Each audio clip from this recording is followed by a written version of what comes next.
ওম তৎসৎ। শ্রীমদ্ ভগবদ গীতা আজ চতুর্থ অধ্যায় জ্ঞানযোগের ষষ্ঠ পর্ব। আপনারা পূর্বেই শুনেছেন যে ভগবান শ্রীকৃষ্ণ অর্জুনকে কর্ম সম্বন্ধে কি উপদেশ দিয়েছে। ভগবান শ্রীকৃষ্ণ অর্জুনকে বলেছেন, অর্জুন, এই কর্ম এবং অকর্মর সম্বন্ধে আমাদের বুঝতে হবে।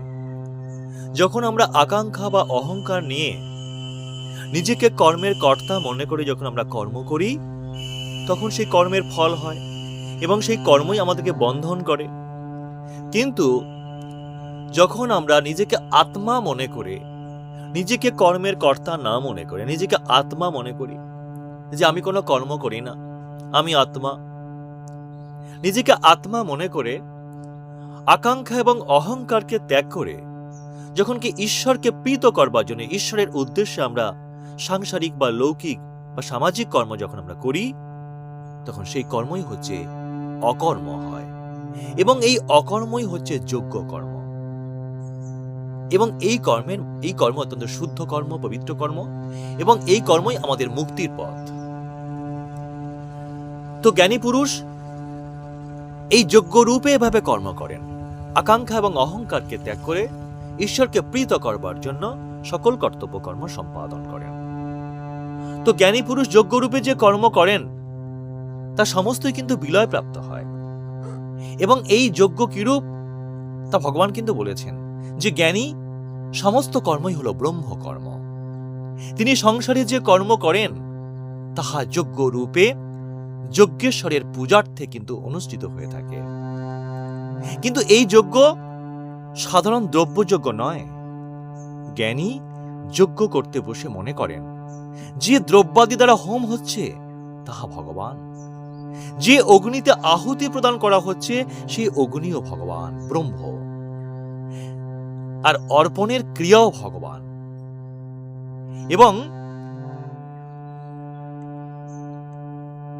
যার উদ্দেশ্যে অর্পণ করা হচ্ছে তিনিও ভগবানের একটি বিশেষ রূপ, আর যিনি অর্পণ করছেন তিনিও মানুষের ভিতরে ভগবান ব্যতীত আর কেহই নয়। তো এভাবে ক্রিয়া, কর্ম, যজ্ঞ এসবই গতিরূপে কর্মরূপে ভগবান। যজ্ঞের দ্বারা যে গন্তব্যস্থানে পৌঁছতে হবে তাহাও ভগবান।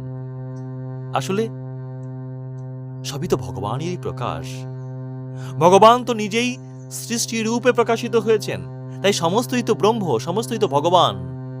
এই জ্ঞান তখনই হয় যখন মানুষ বুঝতে পারে, উপলব্ধি করতে পারে যে সর্বং খলবিদং ব্রহ্ম, এই আত্মাই হলো ব্রহ্ম। নিজের মধ্যে যে আত্মা, সে এক আত্মা সর্বভূতের মধ্যে, তাই নিজের সহিত অন্যের কোনো পার্থক্য নেই। এই জগৎ এবং জগতের সমস্ত কিছু এক আত্মারই প্রকাশ রূপ। তো যখন তার এই উপলব্ধি হয় যে এই দৃশ্যমান জগৎ ব্রহ্মেরই প্রকাশ, আত্মারই প্রকাশ, এই জগতে যে ক্রিয়া শক্তি চলছে তা ব্রহ্মেরই কর্ম, তখন জ্ঞানী বুঝতে পারে যে তিনিও ব্রহ্ম, আমিও ব্রহ্ম। যখন সমস্তই ব্রহ্ম, ব্রহ্ম ব্যতীত আর কিছুই নেই, এই জ্ঞান যখন জাগ্রত হয়, প্রকাশিত হয়, যখন নিজেকে কোনো ভিন্ন সত্তার উপলব্ধি হয় না যে আমি অন্যের থেকে আলাদা, তখন জ্ঞানী সাধক পূর্ণ ভাগবত জীবন বা ভগবানের জীবন লাভ করে থাকেন। তো এই প্রকারে ব্রহ্মরূপ কর্মে যাহাদের চিত্তে একাগ্রতা লাভ হইয়াছে, ব্রহ্ম জ্ঞানে যাহাদের চিত্ত সমাহিত, যে সমস্তই হচ্ছে ব্রহ্ম, এক ব্রহ্মেরই প্রকাশ, কোনো পার্থক্য নেই, যাহাদের অহং বুদ্ধি লোপ হওয়াতে সর্বত্রই ব্রহ্ম দর্শন হয়, সবকিছুর মধ্যে ব্রহ্ম আছে এটা বিশ্বাস করেন, তিনি ব্রহ্মকে প্রাপ্ত হন, তিনি ভগবানকে প্রাপ্ত হন।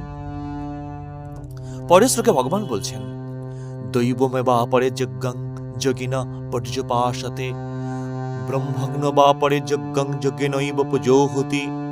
বলছেন যে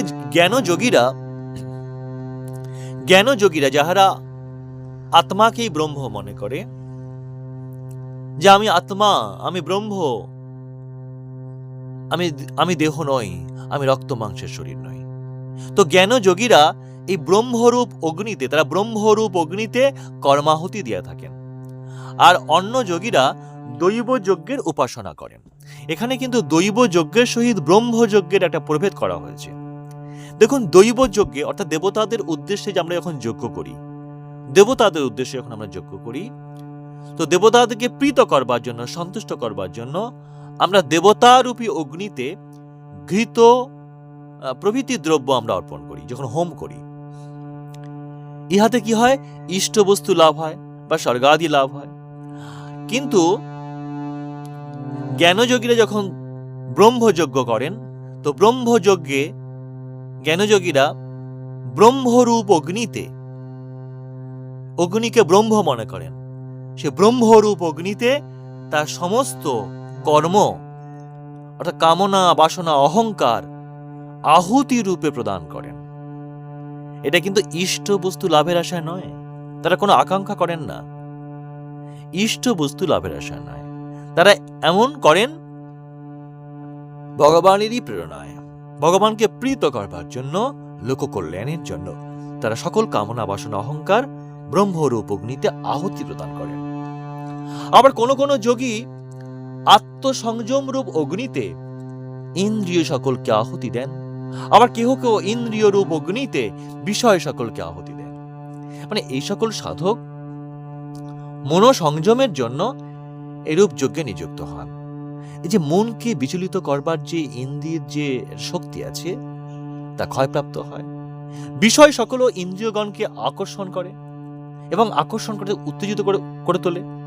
তাই বিষয়ের আকর্ষণী শক্তি ইন্দ্রিয় সংযমের অগ্নিতে বিনষ্ট হয়ে যায়। আবার কেহ কেহ ব্রহ্মজ্ঞান প্রদীপ্ত আত্মসংযম রূপ সমাধিরূপ যোগাগ্নিতে সমস্ত ইন্দ্রিয় কর্ম, প্রাণ কর্ম সমূহকে আহুতি দেন। অর্থাৎ ইন্দ্রিয় কর্ম, ইন্দ্রিয়ের যে কর্ম এবং প্রাণ কর্ম, শ্বাস প্রশ্বাসের যে কর্ম, এই ইন্দ্রিয় কর্ম এবং প্রাণ কর্ম কিন্তু নিরুদ্ধ হলে, বন্ধ, স্তব্ধ হলে আত্মবিষয়ক সমাধিতে, এটাকে নিরুদ্ধ করে তারা আত্মবিষয়ক সমাধিতে তারা মগ্ন থাকেন। এই শ্লোকে ধ্যানযোগীদের কথা বলা হয়েছে। এরা পঞ্চ জ্ঞানেন্দ্রিয়ের ক্রিয়া, কর্মেন্দ্রিয়ের ক্রিয়া এবং প্রাণের ক্রিয়া আর শ্বাস প্রশ্বাসের ক্রিয়া, এগুলোকে নিরুদ্ধ করে আত্মবিষয়ক ধ্যানে বা সমাধিতে মগ্ন থাকেন। এই যোগকে বলা হয় আত্মসংযম যোগ্য বলা হয়। অর্থাৎ এই সাধক, এই সমস্ত সাধকরা কি করেন না, আত্মাকে জানিয়া, আত্মা বা ব্রহ্মকে জানিয়া তাহাতে সমাধিস্থ লাভ করিয়া সকল ইন্দ্রিয় ও প্রাণ কর্ম আত্মসমাধিতে আহুতি প্রদান করেন। যে ইন্দ্রিয় কর্ম ত্যাগ করছেন, প্রাণ কর্মকে ত্যাগ করছেন, শ্বাস প্রশ্বাসকে ত্যাগ করে ফেলছেন সমাধিতে মগ্ন থেকে। অর্থাৎ ইন্দ্রিয় কর্ম এবং প্রাণ কর্ম, এই দুটো কর্ম কিন্তু নির্বাপিত হলে ব্রহ্মজ্ঞান কিন্তু প্রজ্বলিত হয়ে ওঠে। আবার কোন কোন যোগী দ্রব্যযজ্ঞ পরায়ণ, কেহ বা দ্রব্য দানরূপ যজ্ঞ করেন, আবার কেহ বা যোগ পরায়ণ, অর্থাৎ যোগানুষ্ঠান দ্বারা কোন যজ্ঞ করেন। দ্রব্যযজ্ঞ পরায়ণ মানে হচ্ছে দ্রব্যযজ্ঞ পরায়ণ হচ্ছে দেবতাদের দ্রব্য দানরূপ যে যজ্ঞ, তাকে বলা হয় দ্রব্যযজ্ঞ। আর যোগ হচ্ছে যোগানুষ্ঠান রূপ যে যজ্ঞ। আবার কেহ কেহ বেদাদি শাস্ত্রপাঠ দ্বারা জ্ঞানলাভ রূপ যজ্ঞ করেন। দ্রব্যযজ্ঞ হচ্ছে যারা দেবতাদের উদ্দেশ্যে দ্রব্যাদি ত্যাগ করেন, যারা দ্রব্যযজ্ঞ করেন। যোগ হচ্ছে চিত্তবৃত্তি নিরোধের নাম হচ্ছে যোগ। চিত্তের যে চিত্তবৃত্তিতে বিভিন্ন রকমের বিক্ষিপ্ততা আসে, মন চঞ্চল হয়ে যায়, তো মনের মধ্যে অন্য কোনো ভাব যাতে না আসে ঈশ্বর ছাড়া, একে সংযম কর্মার যে উপায় সেটা হচ্ছে যোগ। আবার সাধ্যায় জ্ঞানযজ্ঞ হচ্ছে যথাবিধি বেদভ্যাস পরায়ণের নাম হচ্ছে সাধ্যায় যজ্ঞ। আর যুক্তি দ্বারা বেদার্থ নিশ্চয়ের নাম হচ্ছে জ্ঞানযজ্ঞ।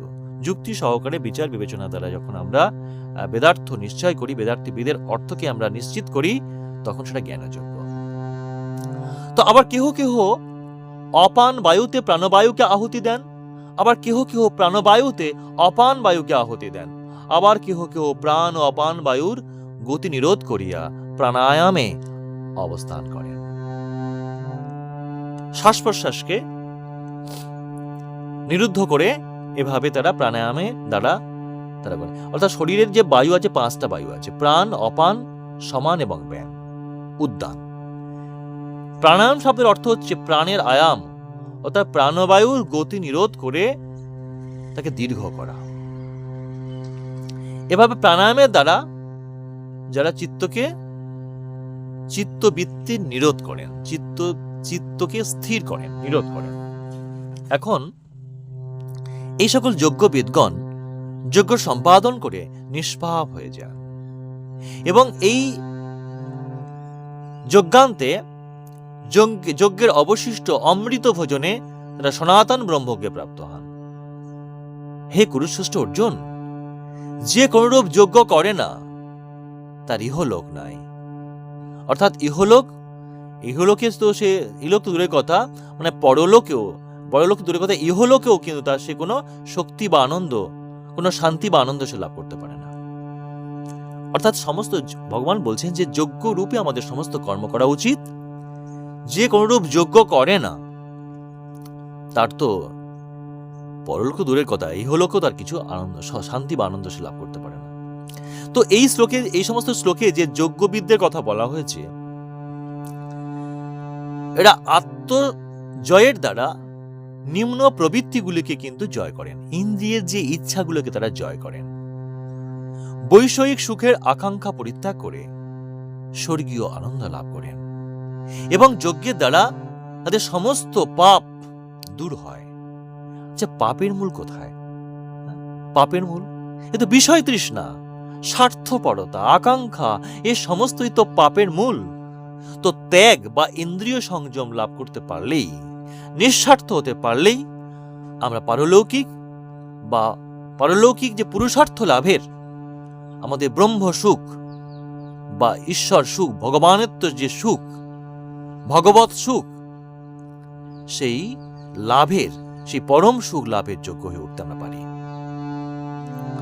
পরের শ্লোকে ভগবান বলছেন, এবং বহুবিধা যজ্ঞা বিতত ব্রাহ্মণ মুখে কর্মজন বিদ্যিতান সর্বন্নেবং জ্ঞাতা বিমক্ষসে। তো এই প্রকারে বহুবিধ যজ্ঞ ব্রহ্মাগ্নিতে অর্পিত হয়, অর্থাৎ ব্রহ্মের উদ্দেশ্য অনুষ্ঠিত হয়। এই সকল যজ্ঞই হচ্ছে কর্মজ, অর্থাৎ কর্ম হইতে উৎপন্ন। এই তথ্য নির্ভুল বলে তুমি জানলে তুমি মুক্তি লাভে সমর্থ হবে। অর্থাৎ যজ্ঞরূপে যে কর্ম করা যায় তার সমস্তই কিন্তু পরমেশ্বরের উদ্দেশ্যে করা হয়। এই সমস্তই কর্মজ, অর্থাৎ কর্ম হইতে উৎপন্ন সমস্ত, কিন্তু এই সকল যজ্ঞ কিন্তু কর্ম হইতে উৎপন্ন, আবার কর্ম ব্রহ্ম হইতে উৎপন্ন। এখন যজ্ঞরূপে যে কর্ম করা হয় তাহা সমস্তই হচ্ছে পরমেশ্বরের উদ্দেশ্যে করা হয়, ভগবত প্রাপ্তির, ঈশ্বরকে প্রাপ্ত হওয়ার জন্য করা হয়। অর্থাৎ সাধক যখন জানতে পারেন যে পরমেশ্বরই, স্বয়ং ঈশ্বরই তার অন্তরের মধ্যে উপস্থিত থেকে তাহাকে যজ্ঞরূপ কর্মে প্রেরণা দিতেছেন, তার নিজের কোনো কৃতিত্ব নেই এবং তার সমস্ত কর্ম সেই পরমেশ্বরের প্রীতির উদ্দেশ্যে, নিজের কোনো আকাঙ্ক্ষা বা স্বার্থের জন্য নয়, তখন তিনি কর্মের বন্ধন হইতে মুক্তি লাভ করেন। যে আমাদের এই জন্ম হয়েছে ভগবানকে প্রীত করবার জন্য, সবার মধ্যে ভগবান আছে, সে ভগবানের উদ্দেশ্যে আমাদের কর্ম করা উচিত, নিজের স্বার্থের জন্য নয়। তা আকাঙ্ক্ষা এবং অহংকারকে ত্যাগ করে ঈশ্বরকে প্রীত করবার জন্য যখন সে কর্ম করে, তখন সে কর্মের বন্ধন হইতে মুক্তি লাভ করে। তাই ভগবান পরের শ্লোকে বলছেন, শ্রেয়ান দ্রব্যমায়াদ যজ্ঞাজ জ্ঞান যজ্ঞ পরং তপ সর্বং কর্মখিলং পার্থ জ্ঞানে পরিসমাপ্যতে। হে মহাবীর অর্জুন, দ্রব্যময় যজ্ঞ হইতে জ্ঞানযজ্ঞ শ্রেয়। হে পার্থ, সমস্ত কর্মের পরিসমাপ্তি হয় জ্ঞানে। দেখুন, যত প্রকারের যজ্ঞের কথা বলা হয়েছে তার মধ্যে কিন্তু দ্রব্যযজ্ঞ অর্থাৎ ঘৃতাদি সহকারে যে দেবতাদের পুজো, এটা কিন্তু সর্বনিম্ন স্তরের, এবং জ্ঞানযজ্ঞ হচ্ছে সর্ব উচ্চ স্তরের। কারণ দ্রব্যযজ্ঞকে এত ছোট করা হয়েছে কেন, আর জ্ঞানযজ্ঞকে বা এত মহৎ বা বড় করা হয়েছে কেন? কারণ দ্রব্যযজ্ঞে যজ্ঞকর্তা কি করে, অভীষ্ট ফললাভের জন্য কিন্তু দেবতার উদ্দেশ্যে যজ্ঞ করে। আমি এই চাই, সেই চাই, এই পাওয়ার আশায় দেবতাদের উদ্দেশ্যে যজ্ঞ করেন। তিনি মনে করেন তিনিই যজ্ঞের কর্তা এবং যজ্ঞ ফলের ভক্তা, তাই না? তো ইহাতে আত্মজ্ঞান বা ব্রহ্মজ্ঞানের প্রয়োজন হয় না। সমস্ত জগতে যে আত্মা বিরাজ করছে, সবই যে ভগবানেরই প্রকাশ, এই সমস্তই যে ব্রহ্ম, এই সত্য সে উপলব্ধি করতে পারে না। সে আকাঙ্ক্ষা এবং আকাঙ্ক্ষা নিয়ে সে কর্ম করে, ব্যক্তি স্বার্থ নিয়ে সে ভগবানের উদ্দেশ্যে পুজো করে, যজ্ঞ করে। তাই যেখানে ব্যক্তি স্বার্থ, যেখানে অহংকার নিয়ে করে আমি কর্মের কর্তা, আমি ফল ভোগ করব, এই যে স্বার্থ নিয়ে করে, এজন্যই এই দ্রব্যযজ্ঞ কিন্তু সর্বনিম্ন স্তরে। পক্ষান্তরে কিন্তু জ্ঞানযজ্ঞে যজ্ঞকর্তা নিজেকে যজ্ঞের কর্তা বা ভক্তা মনে করেন না, ভগবানকেই সকল যজ্ঞের কর্তা এবং ভক্তা মনে করেন এবং অহংকার এবং আকাঙ্ক্ষাকে ত্যাগ করে সকল কর্ম ভগবানের উদ্দেশ্যে সম্পাদন করেন। সমস্ত কর্ম কিন্তু ফলাকাঙ্ক্ষা বর্জিত এবং ভগবানের সমর্পিত। তাই দ্রব্যযজ্ঞ হইতে কিন্তু এই জ্ঞানযজ্ঞ শ্রেষ্ঠ। দ্রব্যযজ্ঞ কর্মজ, অর্থাৎ কর্মের ফল দেয়। দেবতাদের উদ্দেশ্যে যে যজ্ঞ আমরা করি এটা দ্রব্যযজ্ঞ, এবং এই যজ্ঞে কর্মের ফল দেয়। এ থেকে আমাদের ইষ্ট বস্তু লাভ হতে পারে, বিভিন্ন বস্তু লাভ করতে পারি দেবতাদের থেকে, এমনকি স্বর্গাদি লাভ হতে পারে, কিন্তু এটা কিন্তু মোক্ষপ্রদ নয়। দেবতাদের উদ্দেশ্যে যে যজ্ঞ আমরা করি এটা কিন্তু মোক্ষপ্রদ নয়। এই দ্রব্যযজ্ঞ যদি আবার নিষ্কাম ভাবে অনুষ্ঠিত হয়, যেমন রামকৃষ্ণ পরমহংসদেব মাকে পুজো করতে নিষ্কাম ভাবে, তাই না, কোনো স্বার্থ না নিয়ে, না আকাঙ্ক্ষা না নিয়ে, আকাঙ্ক্ষা এবং অহংকার ত্যাগ করে যদি আমরা দেবতাদের উদ্দেশ্যে পুজো করি, নিষ্কাম ভাবে অনুষ্ঠিত করি, পুজো করি, তাহলে কিন্তু তা মোক্ষের সাধন হতে পারে, ব্রহ্মের জ্ঞানলাভে আমরা সমর্থ হতে পারি। তাই সমস্ত কর্মাত্মক ব্যাপারের পরিসমাপ্তি হয় ব্রহ্মজ্ঞানে। সমস্ত যে ব্রহ্ম, আমি যে ব্রহ্মেরই প্রকাশ, এই ব্রহ্মজ্ঞানে আমাদের সকল কর্মের পরিসমাপ্তি হয় এবং এই জ্ঞান আমাকে মুক্তির দিকে এগিয়ে নিয়ে যেতে পারে, নচেত নয়। এভাবে আমরা এগোতে পারি। তাই জ্ঞানযজ্ঞই হলো মোক্ষপ্রদ, কিন্তু দ্রব্যযজ্ঞ বা দেবতাদের উদ্দেশ্যে যে যজ্ঞ সেটা কিন্তু মোক্ষপ্রদ নয়। মোক্ষ বা পূর্ণ শান্তি, নিরন্তর শান্তি লাভ হতে পারে যদি আমরা আমাদের আকাঙ্ক্ষা অহংকারকে ত্যাগ করে, নিজের স্বার্থকে ত্যাগ করে ঈশ্বরকে প্রীত করবার জন্য আমাদের সকল কর্তব্য কর্ম সম্পাদন করি। তাহলেই কিন্তু আমার শান্তি হবে, এই সমাজের শান্তি হবে, সংসারের শান্তি হবে, এই জগতের শান্তি হতে পারে, তাই না? কারণ স্বার্থই হচ্ছে সর্বনাশের মূল কারণ। তাই ভগবান শ্রীকৃষ্ণ অর্জুনকে বুঝিয়েছেন যে অর্জুন, আকাঙ্ক্ষা এবং অহংকার ত্যাগ করে তুমি তোমার সকল কর্তব্য কর্ম ঈশ্বরের উদ্দেশ্যে করো, এবং এটাই হলো যোগ্য কর্ম, এবং জ্ঞানযোগীরা এই কর্মই করেন। তাই সবার অন্তর বিকশিত হোক, সকল স্বার্থ দূরে চলে যাক, যত সমস্ত অহংকার অজ্ঞানতা দূরীভূত হয়ে নিঃস্বার্থ জীবন মানুষ লাভ করুক। ঈশ্বরকে প্রীত করবার জন্য আমাদের সকল কর্তব্য কর্ম সম্পাদিত হোক, জগৎ পবিত্র হয়ে উঠুক, প্রাণময় হয়ে উঠুক, অনন্ত শান্তি, অনন্ত আনন্দ লাভ করুক, সবার অন্তর জাগ্রত হোক।